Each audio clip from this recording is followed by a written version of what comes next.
ஐயா என்ன என்னாச்சு அண்ணா? என்ன விலைக்கு பார்த்து நீ பார்த்து இல்ல இன்னும் உள்ள போக சொல்றாரு அண்ணா. வயலில் சாய்ந்து கிடக்கும் விநாயகர் நிமிர்த்தப்பட்டால் ரத்தக்காவு வாங்குமா? எந்த அளவுக்கு பயப்படுறாங்க அப்படின்னா, நம்ம கூட வந்தவங்க எல்லாருமே 10 அடி பின்னாடி வராங்க. அந்த அளவுக்கு இங்க அவளக்காம நடுவயல்ல இருந்துச்சு. அதை எடுத்துட்டு வரப்புல வைக்க பார்த்தாங்க. சரி, வரப்புல வைக்கணும் தூக்கி அடிச்சிச்சு. நடுவயல்ல இருந்துச்சுன்னு பேசணும். நடுவயலையும் கட்டி கொண்டுட்டு இங்க வந்தாங்கன்னு ஒரு ஐதீகம். அப்பா சொன்னதுதான். அதுக்கப்புறம் அவங்களுக்கு எல்லாம் கொஞ்சம் சரியில்லைன்னு மண்ணுக்குள்ளிருந்து பிரம்மாண்ட ஆறுமுகனை வெளியே எடுத்த அதே பகுதியில் ஒரே மாதத்தில் நடந்தது என்ன?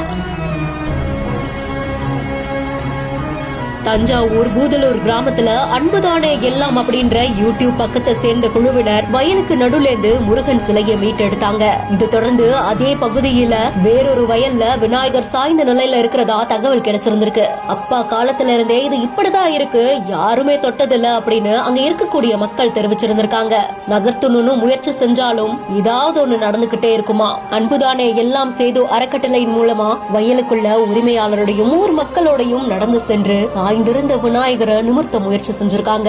ரொம்ப நேரம் முயற்சிக்கு அப்புறமா சூரியன் அஸ்தமிக்கிறதுக்கு முன்னாடியே சேதமடைந்த அந்த மூக்கரை விநாயகர் சிலை நிமிர்த்தப்பட்டிருந்திருக்கு. கூடிய விரைவில் அறுவடை நடந்ததுக்கு அப்புறமா மேடை அமைத்து அதுல விநாயகரை வச்சு வழிபாடு செய்வாங்க அப்படின்னு சொல்லியிருக்காங்க.